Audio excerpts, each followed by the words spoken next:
So in this video, we are going to again look at the compound interest formula, and this time we are looking at a very unrealistic example.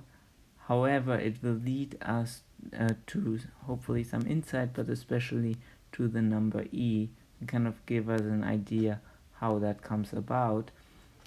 So we are assuming in our example that we have $1 that we are investing, and we are getting 100% annual interest, and so our interest rate will be 1.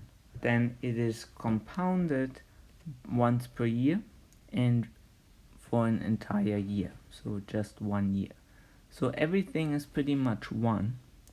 Now we are going to look at all the different ways we can compound, or how often we can compound our interest, and we are going down all the way to 1 second, and then from there make an estimation, which is pretty much what number e at the end is. It is an estimation in the limit of this formula. So let's take a closer look, and I encourage you to make the discovery yourself and actually use the formulas I wrote in already and calculate the interest yourself if you would like to stop the video. Else I will now fill them in, the actual values, and then we kind of see which direction we are going. So for the first case, when we are compounding our interest once per year, so annually, our answer is exactly 2. It's simply 2 to the first power. Now for the second one, we get the number 2.25. So we are having an increase of 25 cents from just doing it once, so compounding interest once per year versus compounding it twice per year. Now if we calculate it 4 times per year, we will get 2.44 approximately. So now we're starting to round our values because the numbers are getting very long, and that shows us that's 19 cents more. So it's already reducing, right, for our effort of doing it 4 times a year. And now monthly, when we fill in so the number 12 for n, then we are getting approximately $2.61. And then for 365, our answer starts getting a little bit more interesting, 2.714.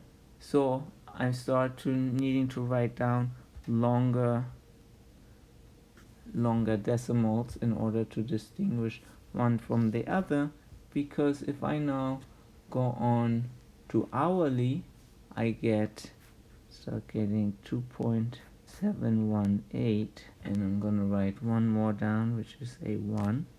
And those of you who know the number e, maybe by heart, well, not all of it, but the beginning numbers, you see that we are getting very close. So now every minute, if we calculate our interest every minute in a year, then our answer will be 2.718279. Now last but not least, for each second, we are getting 2.718, and after that 28177. That's where we end up when we do it every second. You can try it even more than that if you would like to, but let's compare that to our continuous formula, so our last number.